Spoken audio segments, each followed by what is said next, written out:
हैदरानंद के आते ही जिज्ञासा रखी गई कि ज्योतिर्लिंग और शिवलिंग की पूजा को विस्तार से समझाया जाए।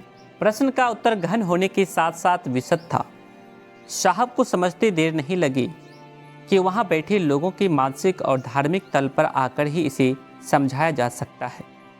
वे कहते हैं 18 पुराणों में 6 पुराण भगवान शिव की अभ्यर्थना में लिखे गए हैं। ये हैं शिव पुराण, लिंग पुराण, स्कंद पुराण, कूर्म पुराण, मत्स्य पुराण और ब्रह्मांड पुराण। इन्हीं से पुराणों में 12 ज्योतिर्लिंग का वर्णन है। वाराणसी का विशेश्वर लिंग इन सब में प्रधान है।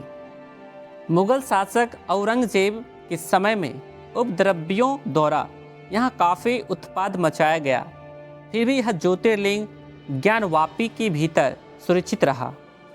वप्न शब्द का अर्थ होता है रोपना।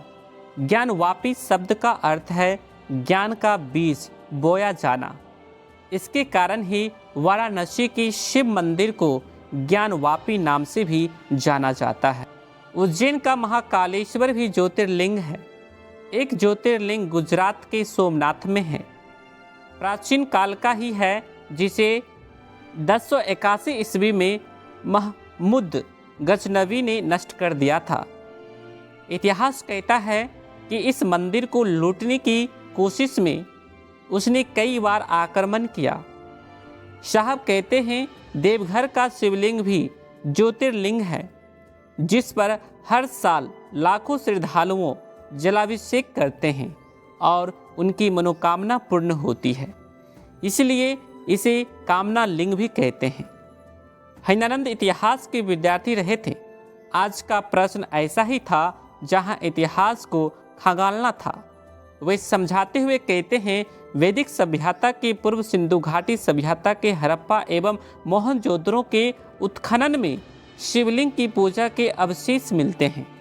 महाभारत में भी लिंग पूजा का प्रचुर उल्लेख है।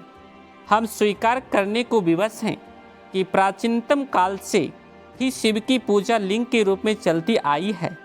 हिमालय के मानसरोवर और कैलाश से कन्याकुमारी तक असंख्य शिवलिंगों की स्थापना हुई है। पौराणिक दृष्टि से लिंग के प्रथम प्रादुर्भाव का उल्लेख शिव पुराण और लिंग पुराण में दिया गया है। शिवलिंग और ज्योतिर्लिंग पर इनकी जानकारी से सभी हतप्रभव थे। अब बारी थी कि क्यों शिवलिंग पर हजारों साल से जला अर्पण होता आया है। सावन माह में अनगिनत लोगों के द्वारा जलाभिषेक किया जाता है। वे बोल बम का उच्चारण करते हैं।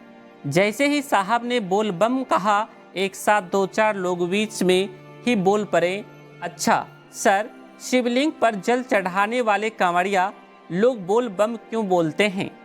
लोगों के बीच से उछलकर आए सवाल पर ये कुछ सेकंड के लिए रुके और हंसते हुए कहा, अरे भाई, बम शब्द का जल का विष मंत्र वम है, जिसका लोगों ने ठेठ भाषा में उच्चारण ही बम कर दिया है। वैसे अब बम का अर्थ महादेव ही माना जाता है। जैसे पृथ्वी तत्व का बीज मंत्र लम है, वायु का बीज मंत्र यम है, अग्नि का बीज मंत्र रम और आकाश का बीज मंत्र हम है। यह मान्य है कि मनुष्य के जीवन में 5 तत्वों की भूमिका है। हमारा मन और शरीर सभी घटनाओं से प्रभावित होता है। इसी कड़ी में 5 तत्व भी आते हैं। शरीर क्या अपितु संसार ही आता है? शिव से सानिध्य लाभ के उपरांत ही सुखद परिवर्तन संभव है। शिवलिंग की पूजा में होता भी यही है। जल को उसके बीज मंत्र वम बम से आवेशित किया जाता है। व्यक्ति शिव भाव से जलार्पण करता है। शिवलिंग पर जैसे ही आवेशित जल अर्पित किया जाता है, शेष तत्वों से तरंगे उड़ती हैं जो जल अर्पित करने वाले को प्रभावित करती हैं। सामने बैठे लोगों से उन्होंने पूछा, अब समझे या नहीं? वे आगे कहते हैं, आदमी दुख नहीं चाहता, उसकी कामना सुख की होती है। जला अर्पण करने से बहुधा मनोवांछित सुख प्राप्त हो जाते हैं। मिट्टी से बने शिवलिंग को पार्थिव शिवलिंग कहते हैं। अनेकों प्रकार के शिवलिंग की व्याख्या किताबों में मिलती है। साहब बताते हैं कि शिवलिंग की पूजा हमारे संस्कारगत गुण है। जिसे हमारी सभ्यता और संस्कृति ने हमें विरासत के तौर पर सौंपा है। कोई पूजा अभ्यर्थना बेकार नहीं होती। हाँ, हम आप उसका निरूपण कैसे करते हैं यह महत्वपूर्ण होता है। आध्यात्मिक विकास में ज्योतिर्लिंग अपेक्षाकृत अधिक सहायक है, क्योंकि इसमें अग्नि तत्व की प्रधानता है। अग्नि ऊर्ध्वमुखी है। आप मोमबत्ती को जलाकर उलट दें तो भी लो ऊपर की ओर जाएगी। अपनी बात को खत्म करते हुए कहते हैं कि लिंगाचरण में सामग्रियां और साधन जुटाए जा सकते हैं, किंतु शिव भाव के लिए शिव के गुरु स्वरूप से जुड़ना ही एकमात्र विकल्प है। सभी को प्रणाम भाई बहन। इस कहानी को पूरा जानने के लिए पुस्तक अनमिल आखर ऑनलाइन ऑर्डर करके अपने घर मंगवा सकते हैं। डिस्क्रिप्शन में लिंक है, चेकआउट कर लीजिएगा। लेखक अनुनीता दीदी हैं। इसे ज़्यादा से ज़्यादा लोगों के बीच शेयर करें ताकि दूसरे लोग भी इसे सुने जाने और समझें। अपने दोस्तों में, अपने परिवार में, अपने गुरु भाई गुरु बहनों के बीच, भाई बहनों के बीच इस वीडियो को शेयर करें। और हाँ, चैनल पर नए हैं तो सब्सक्राइब करके जरूर रखें ताकि साहब की वाणी, साहब का विचार, वीडियो पोस्ट और मुख्यालय का सूचना संदेश और अनुरोध सबसे पहले आपको प्राप्त होगा। आप सबों को मेरा प्रणाम।